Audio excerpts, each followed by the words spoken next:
AI agents are everywhere, automating tasks and making decisions at machine speed. But agents make mistakes. Just one rogue agent can do big damage before you even notice. Rubrik Agent Cloud is the only platform that helps you monitor agents, set guardrails, and rewind mistakes, so you can unleash agents, not risk. Accelerate your AI transformation at Rubrik.com. That's RUBRIK.com. Hey everyone, this is Peter, and welcome back to the History Shorts. Today's episode is brought to you by the podcast Republic, your ultimate listening app. Discover and subscribe to thousands of podcasts from around the world, including this one, and all in one place. Download Podcast Republic now, available on Google Play and the Apple App Store. Today on History Shorts, we tend to picture knights as noble heroes, gleaming armor, gallant rescues, and noble quests. But beneath the shining veneer lay a reality forged in blood, sweat, and iron. A world where loyalty was currency, violence was profession, and the ideal of chivalry was as fragile as the steel that encased it.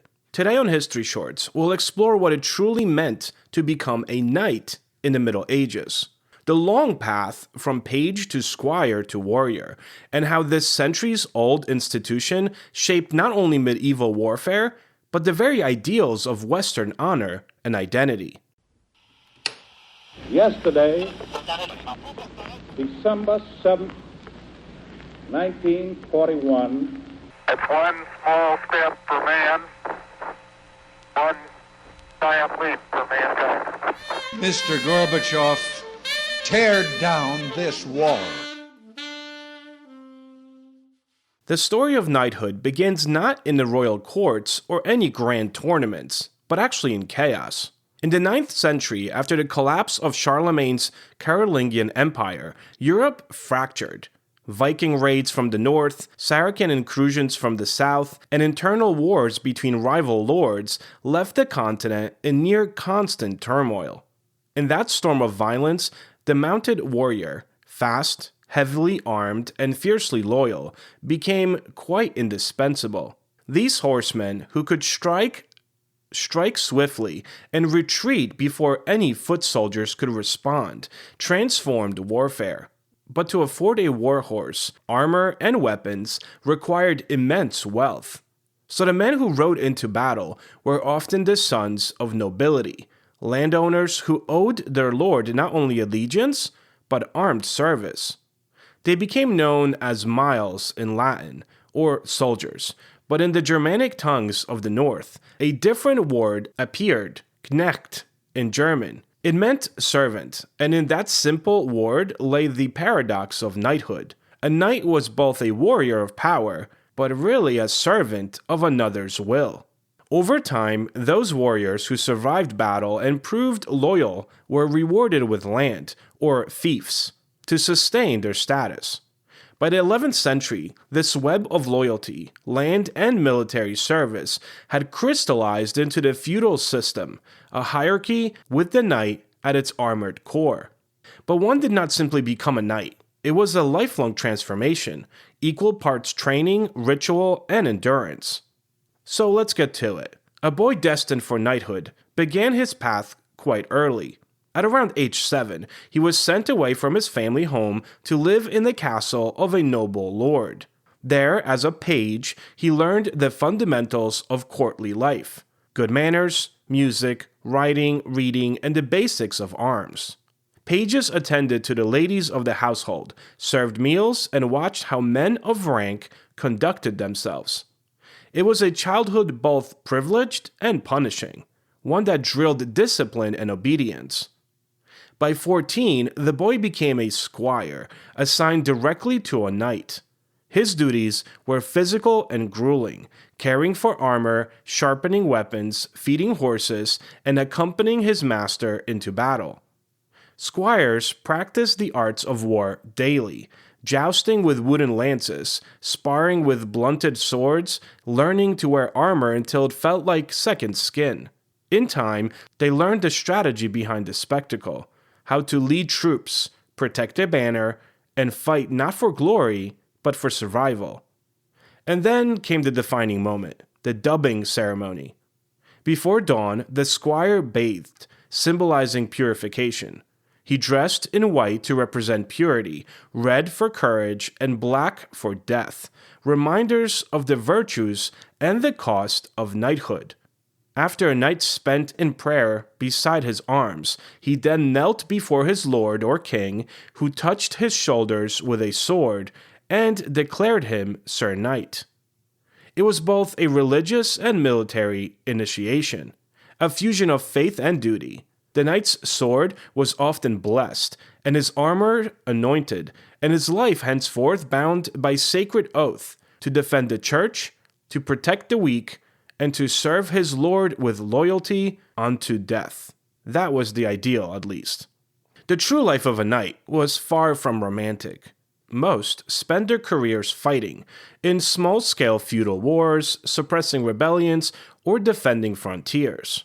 Battle was brutal, often hand-to-hand, and death came as quickly to noblemen as to peasants. Knights were not only soldiers but professional enforcers of feudal order. They collected taxes, defended castles, and maintained peace, or disrupted it when ambition called. Yet the 11th and 12th centuries saw knighthood evolve beyond the merely martial. The Crusades transformed the knight's role. No longer just defenders of their lords, they were now called to defend Christendom itself. The Church sanctified their violence, giving rise to the concept of the soldiers of Christ. Military orders like the Knights Templar or the Teutonic Knights fused the sword with the cross, forming disciplined brotherhoods and combined monastic life with martial service. They built fortresses, governed territories, and administered hospitals, wielding both power and piety across Europe and the Holy Land. Their armor evolved as well. The early coat of interlocking rings gradually gave way to full-plate armor by the 14th century.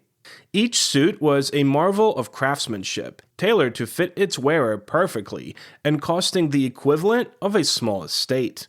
To be armored was to be wealthy. To be mounted was to be powerful. But to live by the code of chivalry, well, that was what made a man a knight. The word chivalry, let's get into that. Itself, it comes from the French word for horse. It meant the way of the mounted warrior, but over time it came to represent something deeper.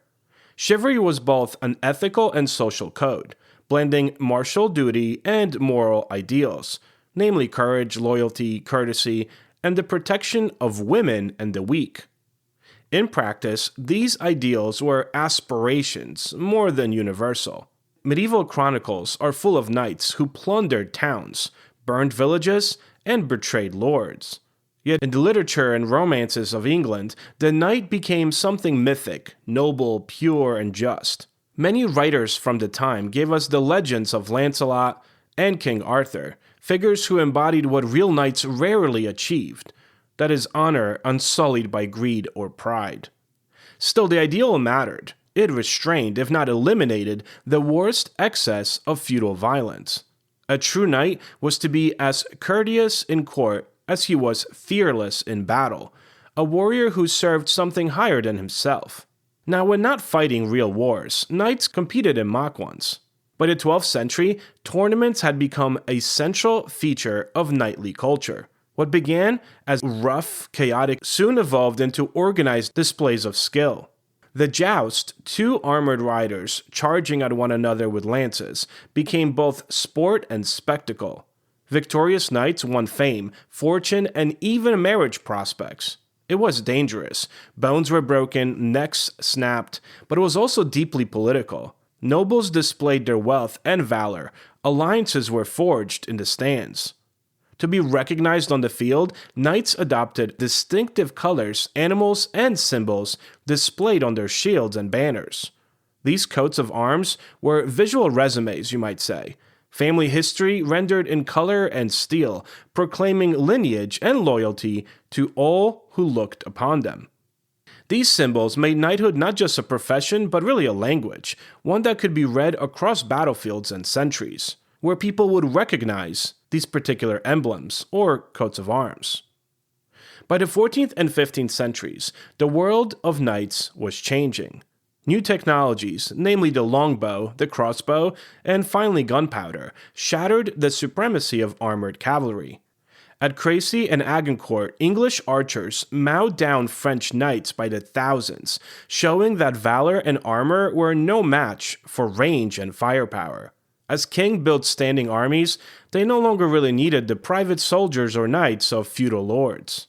The old system of personal service gave way to professional soldiery. Knighthood survived, but as a ceremony more than necessity. It became an honorary title, bestowed for service to the crown rather than prowess in war.